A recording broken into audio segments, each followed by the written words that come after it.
I come from Iran, and in Iran, makeup is technically illegal because it's seen as something that encourages the male gaze, something that is immodest. But as with most things that become illegal, people find ways around it. And actually, a lot of Iranian women are some of the most glamorous people I've ever met.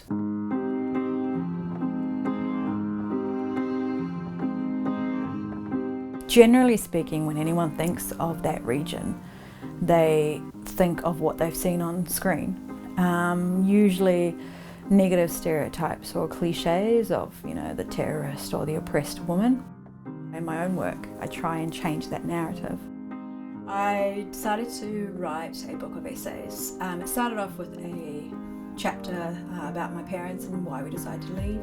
And then I realised I had a few other ideas that I wanted to bring into it, particularly growing up in New Zealand as an Iranian girl and learning English, dealing with racism, even as a child, and learning that you're different based on what you look like, what your name is, at a very young age. And I always thought that was normal for everyone.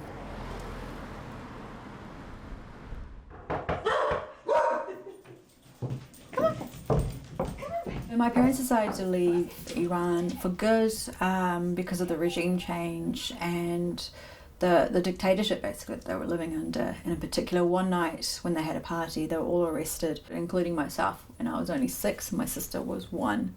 But these are the kind of nightmares that we had to live under. I am starving, okay? I did not have second lunch or first dinner. Jay is a good friend of mine and my sister's. Her parents were one of the first people my parents became friends with when they moved here in the 80s. Iran in particular has a lot of different people. Some people are religious, some people aren't. There are also different types of religions. And it's all those complexities that come with anyone who's an immigrant, I think. And I think the more stories we put out there, the more we talk about it, the more people will be opened. You were swearing in Farsi in the corner, and she's like, "Why is that white girl swearing in Farsi?" She's Iranian. She's like, "Oh, what?"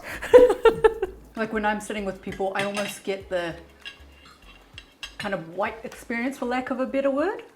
So I will often hear things that they probably wouldn't say if they knew an Iranian or a Middle Eastern was in their presence. Like those unconscious biases or those like subtle racist comments that you don't realize are kind of racist, but I hear a lot of them because people don't realize that I'm Iranian, and then I'm like, hi.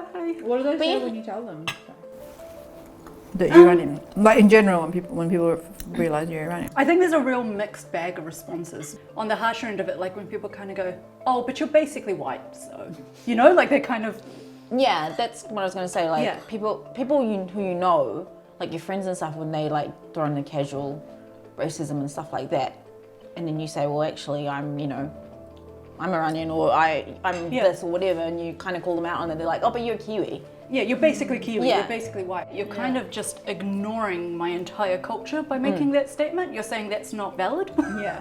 And you're trying to include me in that as well. Yeah, and you're trying to make it okay by saying, actually, you're white, so that's totally fine. And it's like, well, there was nothing wrong with me being Iranian either, so I don't really know why that qualifier was needed. Yeah, why does it even need to be a subject? One of the misconceptions, maybe of the Middle East in general, religion becomes the number one thing, and so you're only seen in terms of your religion, which is interesting because you don't necessarily see that with other places around the world. And then there's things that go with that, like the idea that you're religious means you're also traditional. And you were talking about how that's not the case either. Another example I thought of was I don't eat pork because I don't like it and I like pig. And then immediately you're like, oh, it's because you're religious. I'm like, do other people get this, or is it just because I could be Muslim? And they're like, is that why? Yeah.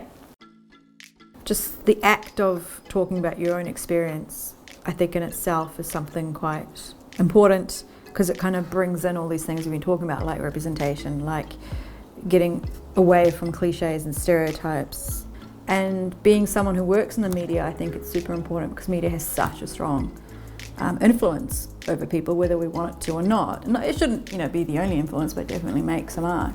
So I think it's important, particularly here in Aotearoa, that we kind of expand that platform to include as many different voices as possible.